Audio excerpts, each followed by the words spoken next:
అనుకున్నట్టుగా రావడం లేదయ్యా. తప్పు ఎవరిదో మీరే ప్రక్షాళన. ఓ విరామం లేని పరిచయం మీద ఆశలు చేస్తూ ఉండగా మంచి ఆరోగ్యం దయచేయండి ప్రభా. ఓ అనేక స్థలాలకి వ్యాపించుదురుగాక. ఉత్తర దక్షిణ తూర్పు పడమర విస్తరించుదురుగాక. నప్తాలి నువ్వు దీవెన పొందినవాడవు. నీవు తూర్పు పడమర ఉత్తర దేవుని ప్రేమను తెలుసుకోవడానికి, దేవుని యొక్క ఔన్నత్యాన్ని తెలుసుకోవడానికి నీ జీవితంలో ఒక మంచి అవకాశం అని గుర్తించి, మానవుని జీవితంలో ఎటువంటి పరిస్థితి ఉందో సమస్తాన్ని కూడా ఎరిగినవాడు ఆయన.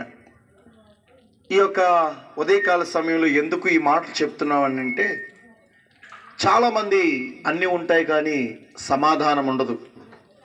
చాలామందికి ధనం ఉంటుంది కానీ ధనమును బట్టి సమాధానం రావట్లే.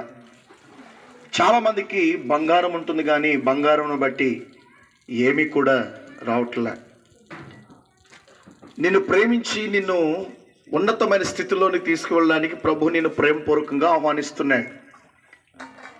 ఆ పరమ నుండి ప్రభు ఈ లోకానికి దిగి వచ్చి నీ కోసం, నా కోసం, మనందరి కోసం కూడా ఆయన నిలువుకోయి అడ్డుకోయిన సులువు మీద ఆయన వేలాడినాడు.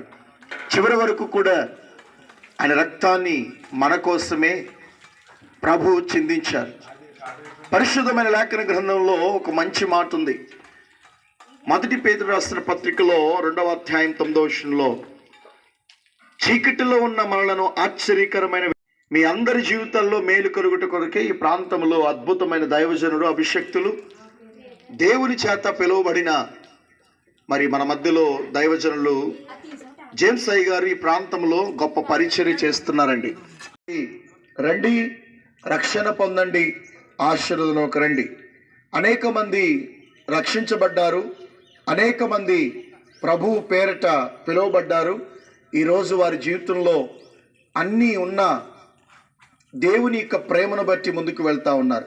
ఆ ప్రేమ మీలో ఉండాలని, ఆ శాశ్వతమైన జీవం మీలో ఉండాలని, భారతపూరిత పరిచర్యలో దైవ సేవకులు తాళపూడు ప్రాంతం నుండి ఈ ప్రాంతానికి మీ కొరకు సువార్త పరిచర్య కొరకు చక్కటి మరి ఇక్కడ ప్రార్థన హాల్ కట్టడానికి దేవుడు సహాయం చేశారు. కాబట్టి ప్రతి వారు కూడా రేపు జరుగుతున్న 10 గంటల నుంచి ఆరాధనకి రావాల్సిందిగా ప్రభు పేరిట ప్రేమపూర్వకంగా దైవజనుల అభిషక్తులు జేమ్స్ అయ్య గారు మిమ్మల్ని అందరూ కూడా ప్రేమపూర్వకంగా ఆహ్వానిస్తున్నారు.